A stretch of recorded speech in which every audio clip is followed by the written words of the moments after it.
네, 안녕하십니까. 날씨가 갑자기 추워졌죠. 예, 12월 딱 되니까 날씨가 엄청 춥네요.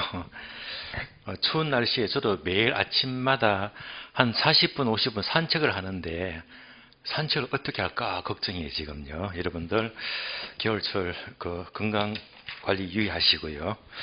자, 어제 발표 난 거 아시죠? 학계자 발표. 예, 다들 아시겠지만 자료를 보니까요. 생각보다 올해도 합격자 수가 많네요. 40만 명 넘게 응시를 했다고 해서 꽤 많았는데 최종 합격자가 26,913명입니다.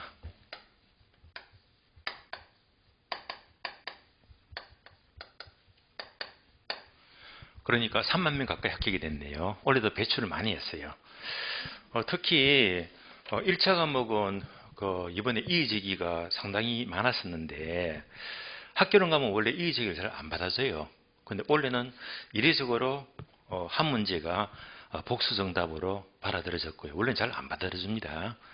그래서 포트폴리오 문제인데요. 복수 답안이 하나 제기가 받아들여졌고 민법도 한 문제가 모두 정답에서 아주 좀 유리하게 됐네요.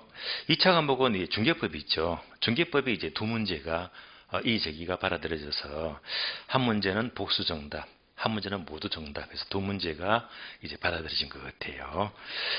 제가 이렇게 26,913명 하게 되면 이걸 알아야 됩니다. 이제 앞으로도 내년 시험도 그렇고 계속 이렇게 많이 뽑을 수 없는 거잖아요. 많이 뽑을수록 희소가치가 떨어집니다. 자격증 흔해져 버리면 먹거리가 없어요. 그래서 뭐냐, 이런 흐름 때문에 어느 정도 시험은 앞으로 선발 예정인은, 그러니까 상대평가로 이제 전환되는 움직임이잖아요. 내년은 별로 걱정하지 않을 전망이지만 앞으로 언젠가는 이제 시험 제도가 바뀔 겁니다. 상대평가로요. 그럼 만약 볼게요. 만약 상대평가로 되게 되면 예를 들어서 자, 올해 시험은 예를 들어서 5,000명 뽑겠다. 이렇게 예상해 봅니다. 그러면 올해 시험은 이만큼 됐는데 앞으로 이렇게 선발 예정을 공고해 버리면 21,900명이 탈락하잖아요.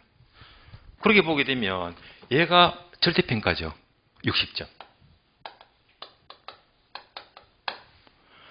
여기서 예를 들면 5,000명 했을 때는 5,000명을 잘라내는 거예요. 성적 고득점 순으로.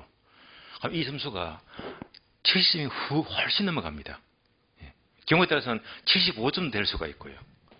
그러니까 앞으로 이제 시험 제도가 상대평가로 달라지게 되면 적어지는 만큼 점수가 확 올라가는 거예요. 공부를 보통 해야 되는 거 아닙니다. 아시겠어요? 시급하는 거예요. 그래서 앞으로 이제 제도가 바뀌게 되면 정말로 이제 공부량이 많아집니다. 예. 그때부터는 같이 공부한 사람들이 적이 돼버려. 네가 떨어져야지 내가 거기 합격하는 거예요. 예. 지금은 다 같이 합격하는 거지만은요. 그래서 아직까지 내년까지도 뭐 절대평가는 문제가 없을 것 같아요. 이럴 때 여러분들이 바짝 하셔가지고 시험을 꼭 빨리빨리 합격해야 됩니다. 공부는 길게 하면요. 여기 딱 걸려버리면 이제부터 시험은 하늘의 별 따기예요. 그래서 그런 사례가 공인중개사가 아니고 주택관리사 있죠. 그 시험이 초창기에 절대평가로서 많이 뽑으니까 제도를 확 바뀌었잖아요. 상대평가로. 그때부터 굉장히 응시도 줄어들었고 시험이 까다롭고 어려우니까. 예. 또 카트라인도 75점 넘어갑니다. 78점, 79점. 이래 돼버리면 시험이 하늘의 별 따게 되는 거예요. 또 이제 객관식을 떠나서 괄호 넣기, 단답형, 단어 넣기도 나오고 하니까. 예. 근데 앞으로 이제 시험이 이렇게 제도가 바뀌어서 까다로워지기 전에 여러분들이 내년에는 염려가 없다면 꼭 집중하셔가지고 이 공부를 빨리빨리 끝내는 게 좋아요. 예. 절대 공부는 제가 보기에는 길게 하는 건 아니거든요. 예. 자, 힘내시고요. 오늘 교재는 25페이지입니다. 교재 25페이지 보시면요. 25페이지 지난주 6번 후보지와 이행지까지를 설명을 드렸어요. 그러면 오늘 수업은 이제 분류 나머지는 모두 보도록 할게요. 그럼 7번을 보시면 필지와 획지예요. 야, 이거 출제 많이 되었죠? 이것도 중요합니다. 아주 빈도 높게 출제가 되고 있어요. 필지와 획지를 보겠습니다.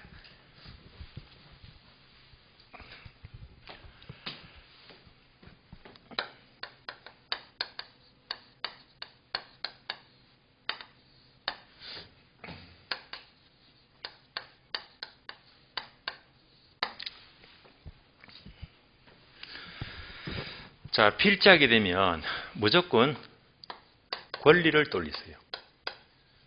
권리. 획지하게 되면 무조건 가격을 돌리세요. 여기 전부 다예요. 반복합니다. 권리를 가리키면 필지가 되고 가격을 가리키면 획지가 돼요. 예. 그럼 공부 다 된 겁니다. 예를 들어 볼게요.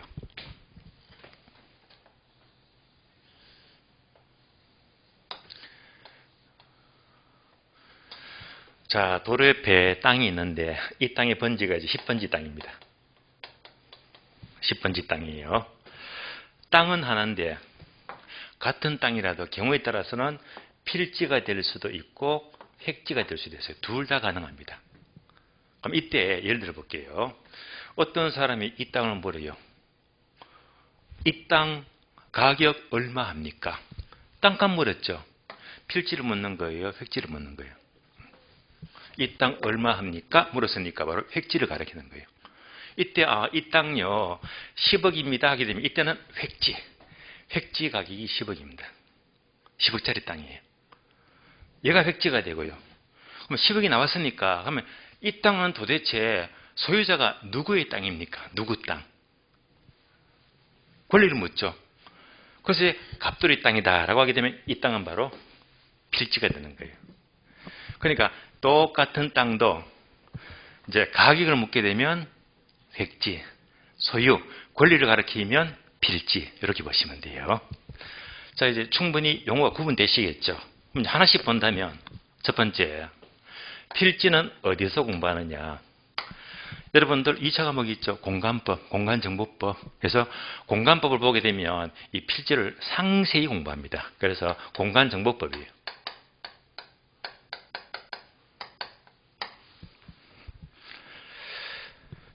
그러면 공간법이잖아요. 법률. 그러면 지난 시간 공부했던 거 기억납니까? 부동산 개념은 민법과 학교로는 다르다.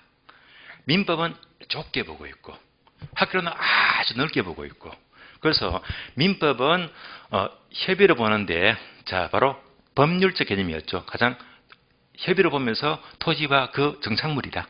반면에 부동산 학에서는 부동산 개념은 법경기 들어보셨죠? 법경기 법률적, 경제적, 기술적이 모두 포함된 복합 개념의 부동산이다. 그래서 여러분들이 앞으로 항상 학교는 시간은 교재 처음부터 끝까지 계속 법경기를 연결해서 공부해야 됩니다. 법경기 세 가지. 그러면 얘는 뭐죠? 법경기 중에서 법률적 개념입니다. 법경기 중에서 법률적 개념이 돼요.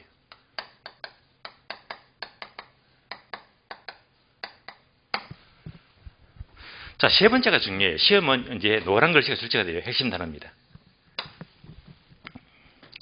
필지는 권리를 가리키더라. 권리를. 그래서 권리를 구분하기 위한 개념입니다. 권리. 그리고 네 번째. 여러분들이 2차 과목 공간정보법에서 필지를 공부하게 되면 대개 한 필지마다 10번지, 11번지에 한 개의 지번이 붙어요. 번지가 붙어요. 그러면 반드시 이 한 필지는 소관청에 등록을 시킨다라고 하는데 소관청은 구청을 말해요. 구청의 번지, 지번을 등록시켜야 됩니다. 반드시 등록시킨다, 등록 단위가 돼요.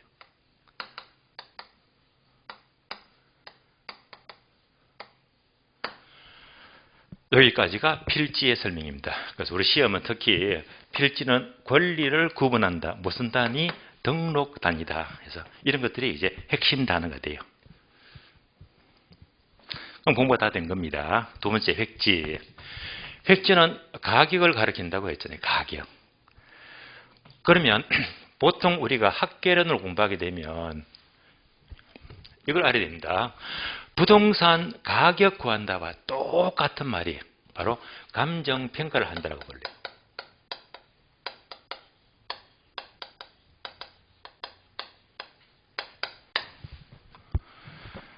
그래서 부동산 감정평가는 부동산 가격을 구하는 작업입니다. 그래서 결국 획지는 감정평가상 용어입니다.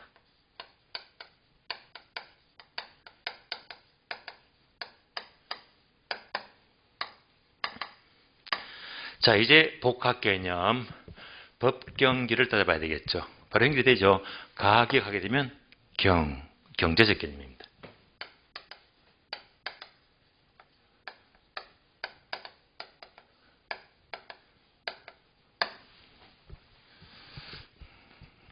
세 번째, 획지마다 가격이 달라집니다. 가격. 따라서 획지하게 되면 가격 또는 가격 수준을 구분하기 위한 개념입니다.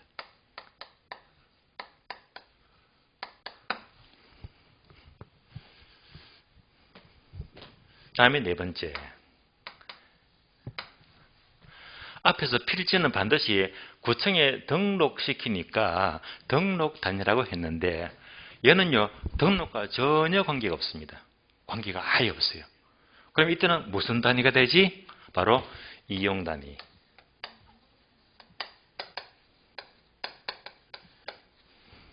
다른 말로 여기다 용도를 집어넣으면 돼요. 용도. 다시 말하면 어떤 용도로 이용하느냐에 따라서 가격이 달라지잖아요.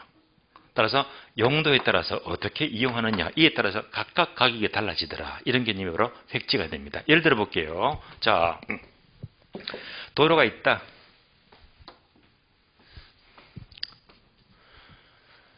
자, 10번지 땅이에요. 10번지 땅이다. 근데 얘가요, 시장입니다, 시장. 그것도 재래시장. 자, 여러분들, 재래시장 가보시면, 이거 많이 보셨을 거예요. 여기 가게 들어가니까 여성복을 팔아요. 옷을 팔아요. 옷을 팔아요. 재래시장은 옷을 파는데 구조가 이렇게 되어 있어요. 그러니까 이 땅은 한 필지입니다. 한 필지예요. 소유자가 한 명입니다. 그런데 이렇게 구분해 가지고 칸막이를 두고 여기다가 여성복을 진열해 두고 옷을 그럼 여기다가 문 딱 열고 들어가니까 요 주방이 있고 방이 한 칸 있더라. 그러니까 얘는 뭐죠? 상업용이 되고 장사하니까 또 이제 뭐 들어가니까 별도로 주거용 이렇게 주거를 쓰고 있더라. 용도가 몇 개입니까? 주거용과 상업용. 용도가 두 개 나왔잖아요. 이때는 이제 용도가 두 개니까 얘는 가격이 절대 같을 수가 없잖아요. 이럴 때 필지는 하나인데 용도가 두 개니까 획지가 두 개가 되는 거예요. 그래서 일반적으로 한 필지가 한 획지가 될 때가 가장 많습니다. 얘가 이 꼴 될 때가 가장 많아요. 그러나 그렇지 않을 수도 있다. 한 필지가 여러 개 용도로 쓰이면 여러 개 획지가 되는 거예요. 거꾸로도 가능합니다. 그래서 이제 필지와 획지는 이렇게 구분하시면 돼요. 그래서 앞으로 편안하게 필지와 획지만 나왔다면 가격 가리키면 뭐 획지, 권리 가리키면 필지. 거기서부터 출발을 쭉 하시면 정리가 수월해집니다. 이렇게 보시면 돼요. 자, 그러니까 이제 7번 필지 획지 하니까 느낌이 오죠. 어떻게 구분이 되는 건지. 이제 이런 관점에서 여러분들이 아래 표를 보시면 설명이 다 와닿을 겁니다. 다음 페이지 넘어가요. 다음 페이지. 자, 공부했는 거 확인해 볼게요. 첫 번째 줄 보시면 필지와 획지와의 관계는 일반적으로는 동그라미 1번. 한 필지가 한 획지가 될 때가 가장 일반적인데, 그러나 2번처럼 하나의 필지가 여러 개 용도가 되면 여러 개 획지가 될 수도 있고요. 또 거꾸로 여러 개의 필지가 한 획지가 될 수도 있다는 말입니다.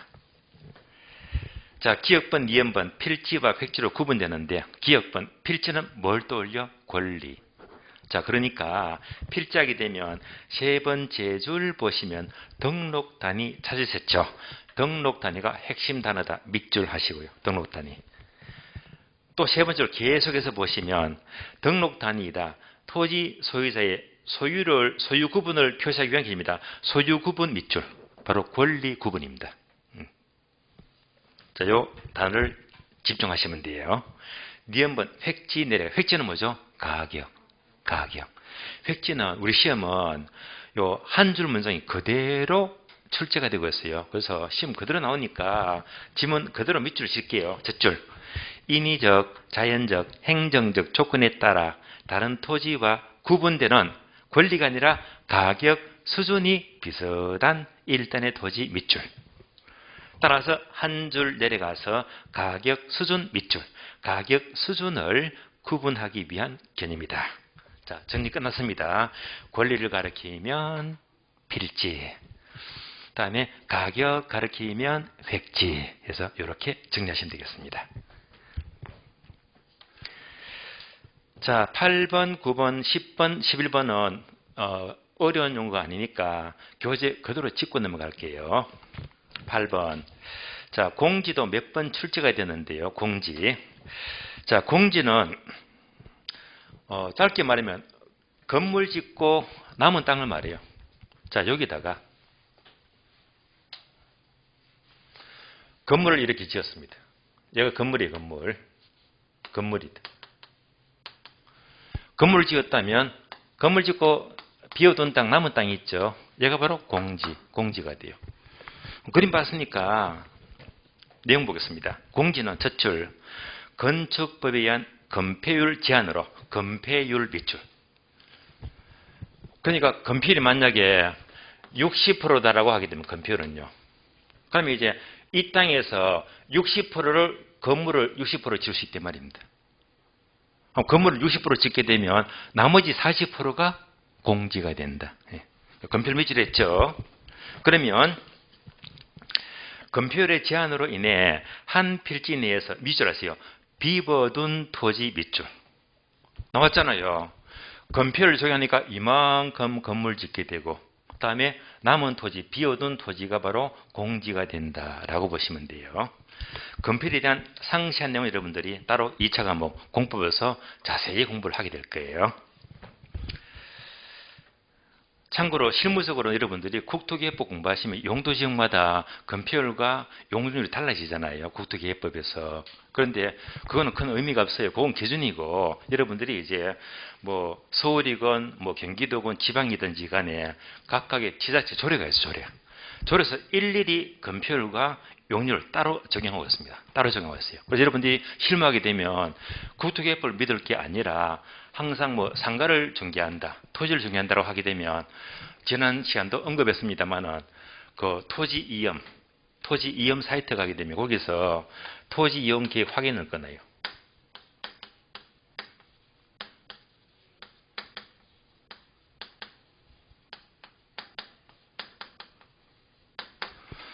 그래서 여기서 이제 각 이제 용도직이 다 나옵니다. 또 이제 지수도 그림도 나오고. 여기서 별도로 바로 지자체가 정한 조례에서 조례상 건폐율이 얼마, 용적률 얼마, 어떤 건물을 지을 수 있다 없다는 게 전부 다 나오거든요. 그래서 얘는 필수가 돼요. 실무에서는. 예.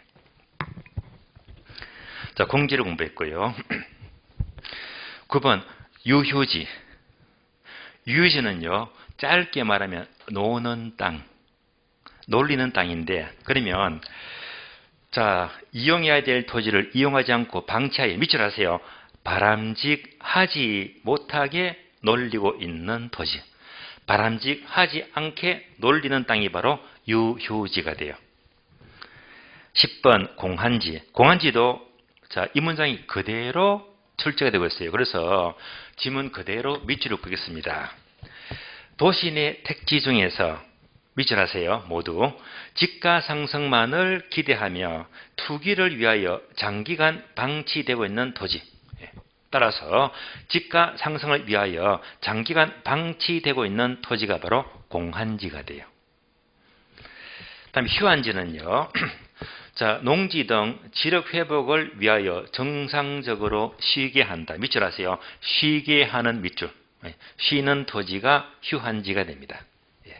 그래서 자, 공지, 유휴지, 공한지, 휴한지는 어려운 말이 아니니까 단어 그대로 보시면 돼요.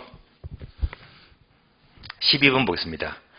법지와 빈지는 출제가 한 2번 되었죠. 그리고 모의고사에서도 지문은 자주 나와요. 얘는 알아야 됩니다. 그러면 이제 법지와 빈지와 간석지인데 간석지는 큰 의미가 없고요. 자, 기역번과 니은번만 묶어주시면 돼요. 기역번 법지, 니은번 빈지 이렇게 묶어주시면 돼요. 자, 법지와 빈지는 설명을 드리고 교재를 점검합니다. 법지와 빈지예요.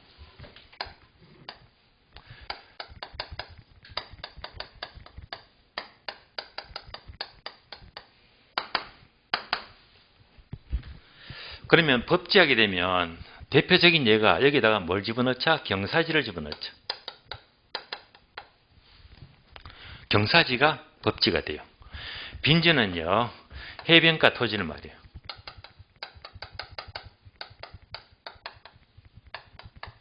이렇게 각각 구별합니다. 그러면 얘를 확실히 이해하기 위해서는 이렇게 구분해서 비교해 볼까요? 첫 번째 소유권.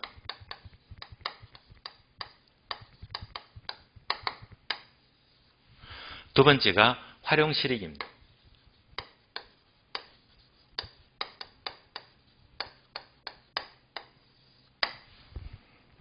자, 이제 그림으로 이해합니다. 평지가 있어요. 아주 높은 땅이 있습니다. 얘가 평지예요.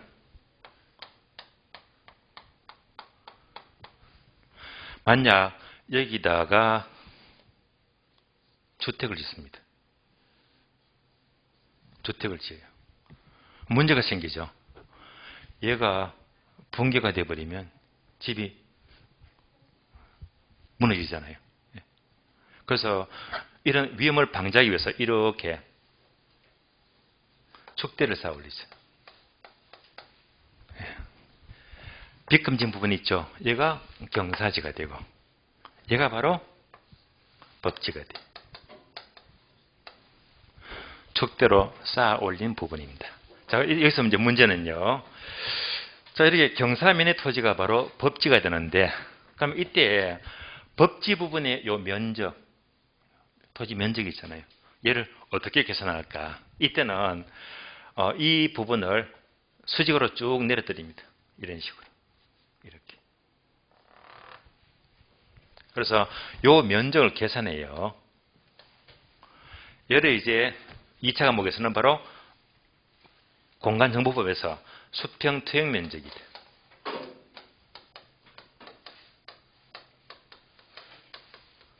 그래서 이렇게 이 부분의 면적을 계산합니다. 측량할 때. 통상 이때 이 면적의 권리, 소유권은요. 얘가 가지는 게 아니고 윗집에 있는 위의 땅, 여기서 이 땅의 권리를 가져갑니다. 그러면 자, 법지 부분의 면적은 윗땅이 가져가, 아랫땅이 가져가, 위의 땅, 위의 땅. 소유권은 위의 땅이 일반적으로 가져갑니다. 자, 이런 관점에서 비교합니다. 법지 부분은 경사지를 말하는데 소유권은 누구한테? 소유권은 인정이 되는데 주로 위쪽이죠. 예. 이렇게 가져가는 것이고, 자, 이 축대 경사지는 축대 빼고는 아무런 실익이 없잖아요. 그러니까 아무런 활용 실익이 없는 토지다라고 불러요.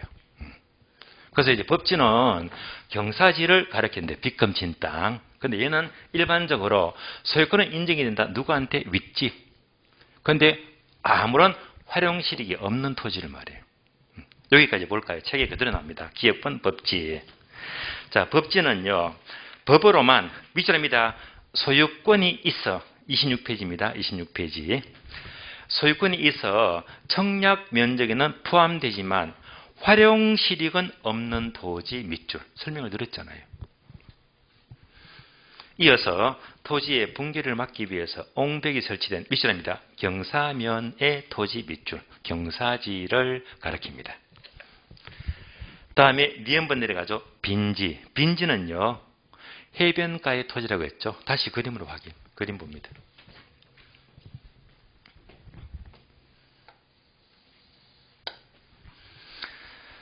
자, 해변가 같습니다. 그러면 이제 이렇게 바다가 있다. 바다가 있어요. 바다가 물이 꽉 차면 밀물이 돼요. 다른 말로 바로 최고 만조가 되고 밀물, 물이 꽉 찼습니다. 물이 쫙 빠져나가면 이제 썰물이 되겠죠. 항상 이제 물이 꽉 찬다. 밀물 기준입니다. 그럼 여기에 해변가에 모래사장이 있어요. 그러면 대개 바닷가는요, 여기서부터가 아니고 약간 간격을 둬요. 간격을 두고 여기서의 땅들이 자, 1번지 땅이다, 2번지 땅이다, 3번지 땅이다, 4번지 땅이다. 번지가 붙어요. 번지가 붙는 땅은 필지라고 했어요, 획지라고 했어요. 번지가 붙는 땅은 번지로 등록을 시키니까 뭐 필지. 그러니까 이제 얘가 뭡니까? 번지 있는 땅이 돼요. 소위 번지가 있다는 소유권이 인정이 되기 때문에 권리가 인정이 돼요. 그러니까 이제 이런 땅들은 전부 다 뭐가 된다? 필지. 그러면 빈지는 해변가 토지인데 얘가 빈지가 아니고 그러면 요 사이에 번지가 없는 땅이 있어요. 번지가 없는 땅. 그래서 번지가 없는 해변가의 토지, 요 땅이 바로 뭐가 된다? 빈지. 그래서 빈지는 해변가 토지인데 번지가 없는 땅이에요. 번지가 없는 땅이면 임자가 없는 땅이지. 그래서 이런 땅이 바로 빈지가 된다. 그럼 이제 요 그림 보게 되면 번지가 없다고 했잖아요. 번지가 있으면 아무 권리가 없는 땅이지. 그러니까 소유권은 인정이 안 된단 말입니다. 그런데 해변가 모래사장은 활용 실익은 아주 많아요. 바닷가 가보셨죠? 해변가에 경치가 얼마나 좋아요. 힐링이 돼요. 특히 여름철에 이거 하나 딱 꼽아두니까 하루에 이용료가 2만 원씩 따박따박 들어오잖아요. 이런저런 활용 실익이 아주 많은 토지가 된다. 설명 끝났습니다. 따라서 빈지는 해변가 토지인데 번지 없는 땅이니까 소유권은 인정되지가 않지만 활용 실익은 아주 많은 토지라고 불러요. 여기까지 교재 확인, 교재 봅니다. 자, 니은번 빈지 보시면 첫 줄 그대로 밑줄하세요. 활용 실익은 있지만 지적공부에 등록되지 않다. 번지가 없다고 했잖아요. 그래서 소유권이 인정되지 않는 토지 밑줄. 주로 해변의 토지죠. 해변의 토지 밑줄. 여기까지 법지와 빈지 설명이 끝났습니다. 그래서 우리 시험은요, 제가 설명을 드렸죠. 얘가 전부 다 지문은 나와요. 얘가 그대로. 예를 들어서 소유권은 인정되지만 활용 실익이 없는 토지를 빈지라고 한다. 틀렸지. 법지가 되는. 말 바꿔서 뭐래요? 그래서 이제 바뀐 문장만 조심하시면 전혀 염려할 필요가 없다는 말입니다. 자, 이상으로 법지와 빈지를 설명드렸고 다음에 27페이지 넘어가죠. 자, 동그라미 13번 맹지. 자, 맹지는 아셔야 되고요. 자, 준맹지 있죠. 얘는 우리 시험과 거리가 멀어요. 그래서 내용을 보니까 기역번이 맹지가 되고 니은번이 준맹지인데 준맹지에다가 요거 X 하시고 보지 마세요. 시험에 안 나와요. 준맹지는 버리시고 여러분들은 맹지만 공부를 하시면 돼요. 맹지. 자, 그래서 맹지를 보겠는데요. 맹지가 나왔다면 맹지만 볼 게 아니고 뭘 보자? 다시 앞페이지 24페이지를 잠시 볼까요? 24페이지. 자, 24페이지 보니까 23페이지입니다. 23페이지 보니까 맨 밑에 동그라미 2번 대지 공부했죠. 대지. 근데 대지가 하나 더 있잖아요. 맨 오른쪽에. 대지가 한문이 복잡하죠. 요거. 자, 대지가 한문이 이렇게 되어 있어요. 이렇게. 그래서 요 대지가 지금 23페이지 있지만은 사실 이 단어가 맹지 옆에다가 배치하면 더 좋아요. 그래서 항상 지금 보고 있는 13번 맹지하고 요 대지를 같이 비교하는 겁니다. 맹지와 대지. 예. 그러면 이해가 수월합니다. 지금부터 설명을 드리겠습니다. 맹지와 대지도 그림으로 비교하자. 그림으로.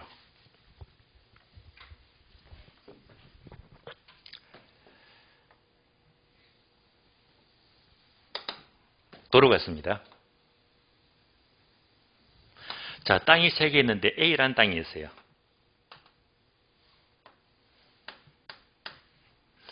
다음에 B라는 땅이 있어요.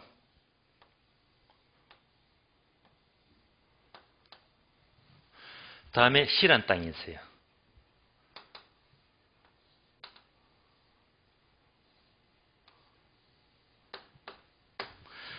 자, 3개가 면적이 거의 같다고 가정합니다. 면적이 같은 땅인데 모양이 다르잖아요.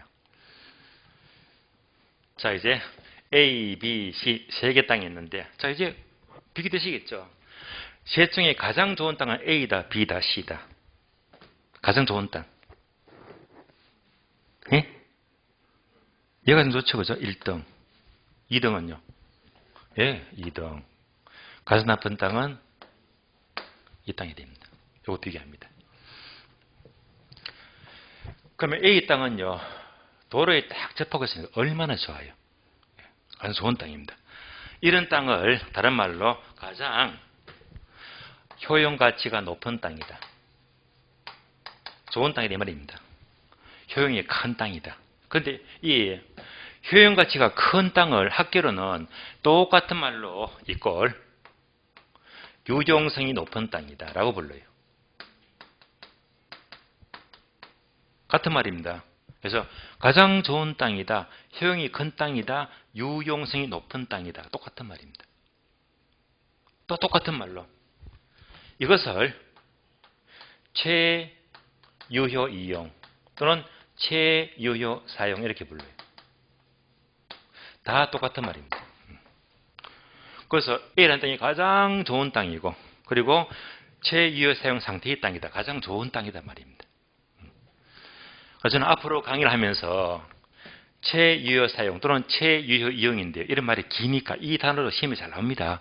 그래서 이 말이 기니까 저는 긴 말을 싫어해요. 그래서 앞으로 이제 수업을 하게 되면 최유효 사용을 줄여서 최사라고 부를 거예요. 최사. 가장 효용 가치가 큰 땅을 말해요. 이런 이유에서 이 땅이 가장 좋다는 말입니다. 그럼 이제 B번 땅은 가장 나쁘다고 했잖아요. 왜 나쁠까요? 사방팔방이 꽉 막혔잖아요.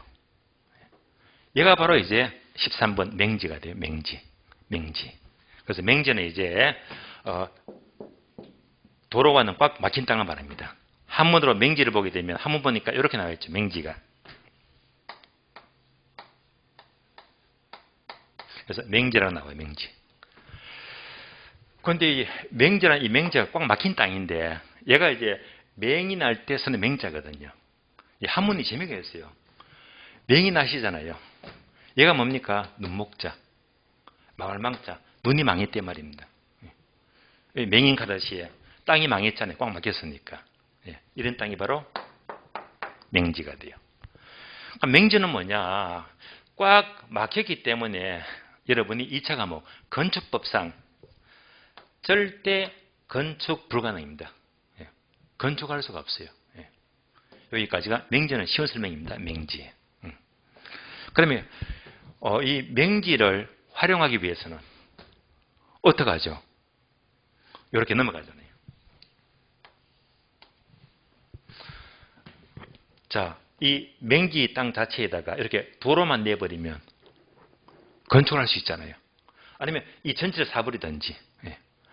어쨌건 맹지 상태의 땅에서 이렇게 도로를 내게 되면 건축이 가능하거든요.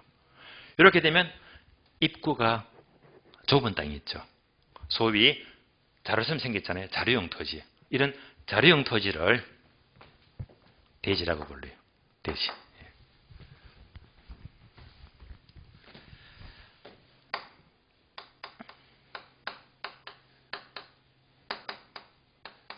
따라서 대지하게 되면 바로 입구가 좁은 이 자루형 토지를 가리켜서 대지라고 부른다. 대지. 이것도 한문이 재미가 있어요. 대는 대인데 밑에 오리자죠. 그러니까 돼지가 옷을 입었다. 마치 이 땅이 반팔 소매 모양 같잖아요. 이런 땅을 자루형 토지, 대지라고 불러요. 그래서 맹지에다가 이렇게 좁은 도로만 내게 되면 자루형 토지가 되는구나. 자루형 토지, 자루형 대지가 돼요. 그래서 이제 여러분이 지난주 공부했던 우리가 말한 대지, 대지에서 한문이 지목이 대가 있잖아요. 한자가 달라요. 이 대지랑 자루형 토지는 한글은 똑같은데 한문이 달라요. 한문이. 그래서 이제 이런 경우를 자루형 토지, 대지라고 부른다 하시면 됩니다.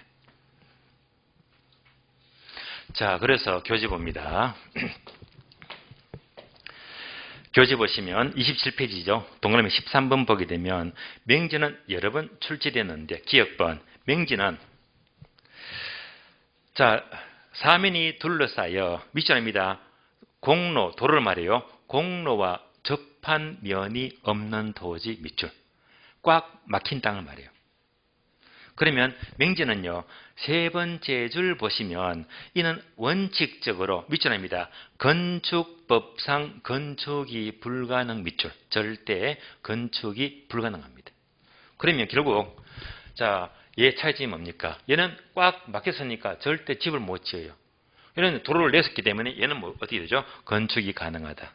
그래서 양자 차이점은 주로 건축 불가능, 건축이 가능하다. 이렇게 보시면 돼요. 자, 이 그림을 통해서 꽉 막혔다 맹지가 되고 입구가 좁은 땅 자루형 토지가 자루형 대지가 되고요. 자, 이렇게 봐서 이제 여러분이 나중에 합격을 하시면 이제 중개 실무도 하셔야 되고 또 특히 필수적으로 경매도 하시는 경매. 만약에 이런 땅이 맹지입니다. 이런 땅이 경매에 나왔어요.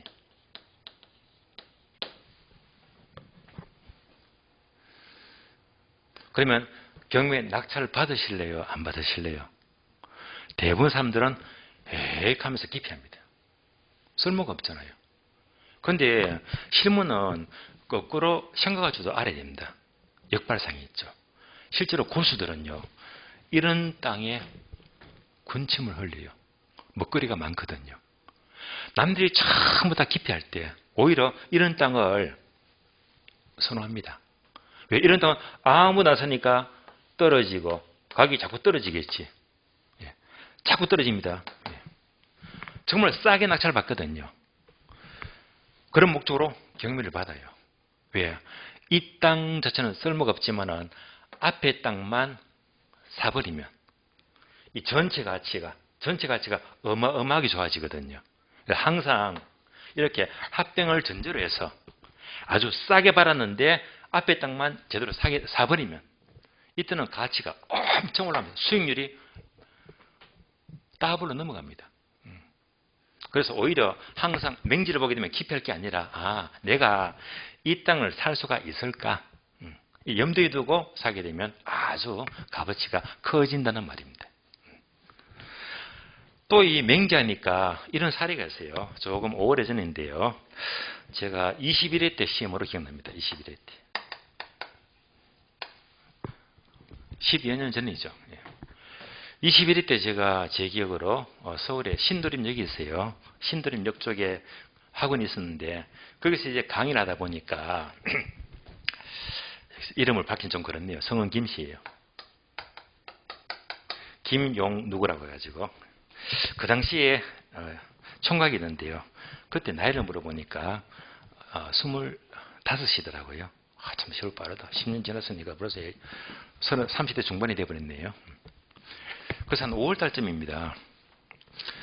강의를 하고 쉬는 시간 그때마다 제가 이제 담배를 피웠거든요. 요즘은 담배 끊은 지 5년 지났어요. 이제 금년한 지. 그런데 이때 이제 쉬는 시간 담배를 피우고 있는데 이 총각이 저한테 와요. 교수님 하면서 쉬는 시간에 바카스를 한 병을 주더라고요. 아, 그게 고마워서 그냥 먹기 뭐해 가지고 옆에 서 있는데 물어봤어요. 나이 얼마냐 물어보니까 25이래요. 25. 똘똘해 생겼더라고요. 예. 잘생겼어요. 예. 그래서 이제 하다 보니 우연히 쉬는 시간 그렇게 해서 알게 됐는데 이 친구가 참 독립성이 강해요. 예. 소위 말하는 흑수저가 아니고요. 금수저 집안이더라고요. 예. 이 친구 부모님은 우리나라에 있지 않고 미국의 보스턴에 있는데 부모님이 호텔 사업을 한대요. 그럼 금수저지. 예. 자기가 서울에 살면서 혼자서 이 중개사 공부를 하는데 이 친구가 이게 있더라고요. 왜 중개사 공부를 하느냐고 물어보니까 이겁니다.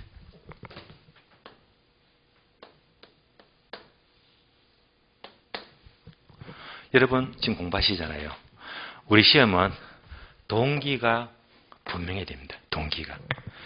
남들이 하라고 하니까 막연히 한다. 그러면 공부에 흥미가 없어요. 내가 어떤 이유 때문에 한다. 동기가 분명해야 됩니다. 동기가 중요하더라고요. 그런데 이 친구는 비록 나이가 25인데 동기가 분명하더라고요. 교수님, 저는 원래 학교 갑니다. 하면 앞으로는 무조건 땅만 중요해요. 땅만, 토지만. 분명한 동기예요.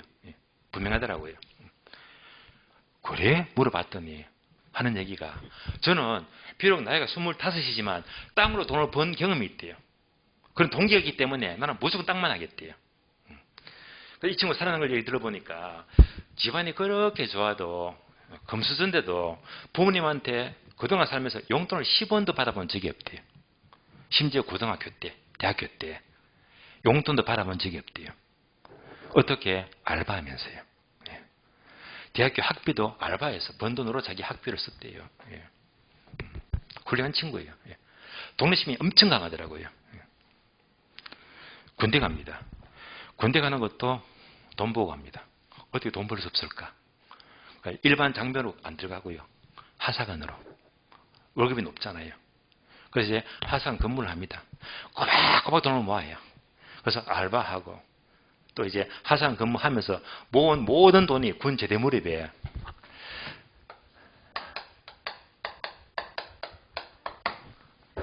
$8,000만 원 모았대요. 꽤 큰 돈입니다. 8,000만 원. 제대 무렵에 땅을 사요. 마침 강원도 쪽에 근무했으니까 강원도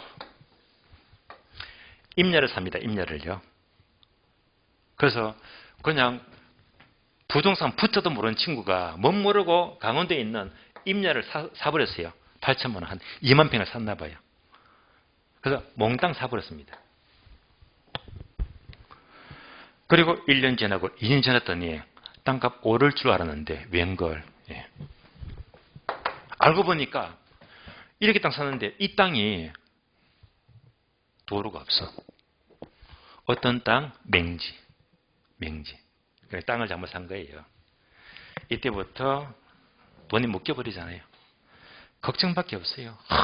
맹지를 샀으니까. 잘못 산 거예요. 그런데 이 친구 운이 좋아.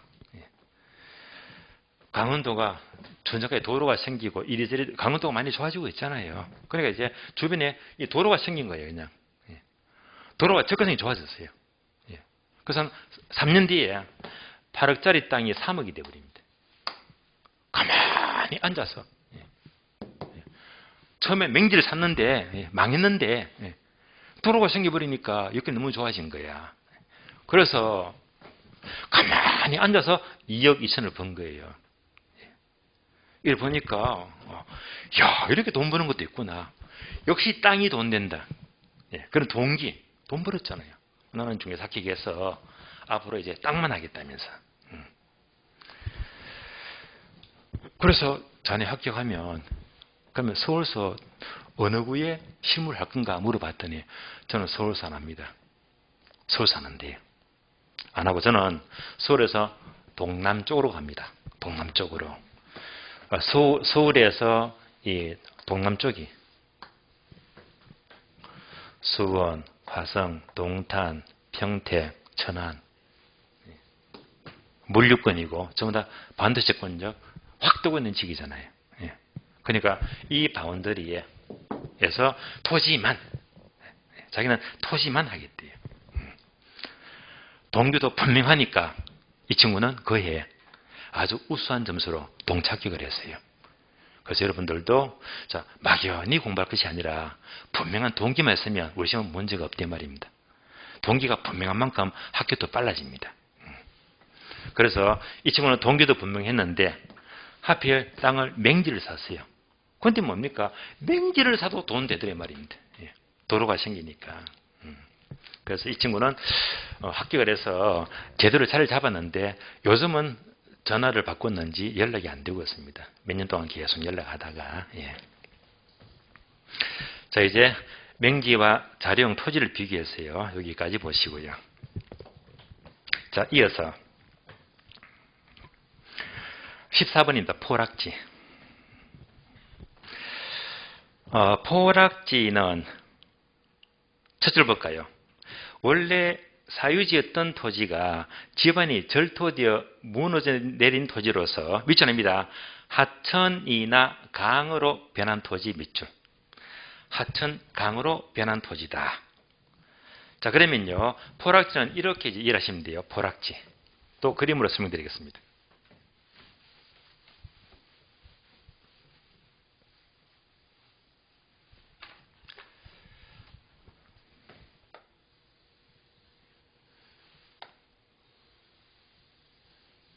자, 강이 흘러갑니다.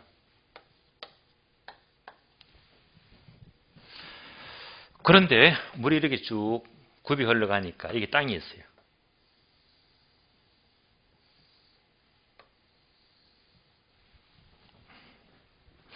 자, 이런 땅이면 경치 좋잖아요. 경사가 크지가 않다면 이런 땅은요, 주로 전원주택이나 요즘 뜨는 집 있죠. 캠핑장. 아주 뜨고 있어요. 캠핑장. 지방에서도 좋은 위치에 캠핑장을 많이 찾더라고요. 캠핑장. 만제곱미터입니다. 약 3,000평이네요. 근데 이럴 수 있잖아요. 이게 몇 년 지났더니 하천이 계속 흘러가다 보니까 땅을 잠식이 먹습니다. 얘가 점점 더 얘가 하천으로 변해버렸어요. 처음엔 땅이었는데 점점점 하천화되었다. 이 빗검친 부분이 바로 포락지예요.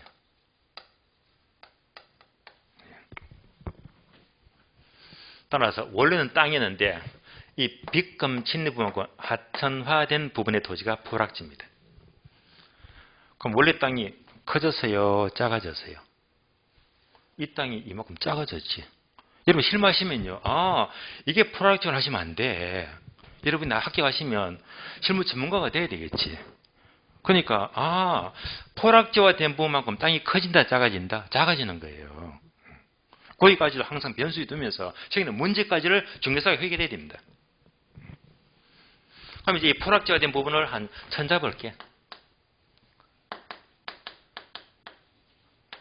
얘가 하천화되어 버렸잖아요. 땅이 이만큼 작아졌어요. 한번 볼까요?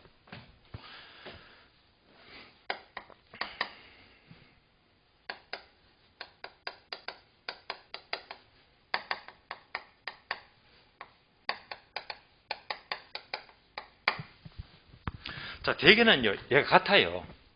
공보상 면적이 만인데 실제로 청량하니까 만이더라. 보통은 이게 같은 게 일반적입니다.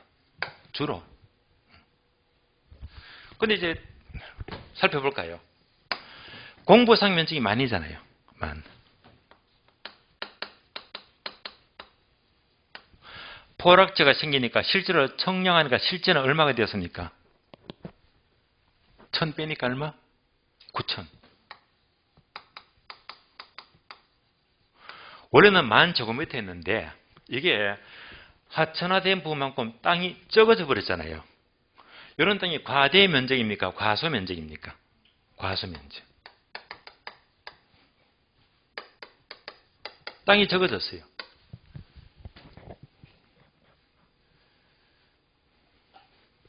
그러니까 얘가 맞지가 않더라 이렇게. 예를 쉬운 말로 면적 불일치. 면적 불일치. 예. 공인중개, 우리 중개활동하게 되면 이런 불일치 문제를 잘 풀어야 되는, 여러분이 다 풀어야 되는 거예요. 안 풀면 여러분들이 전부 책임지는 거예요. 그래서 이런 경우가 되게 면적 불일치, 또 다른 말로 물적 불일치다.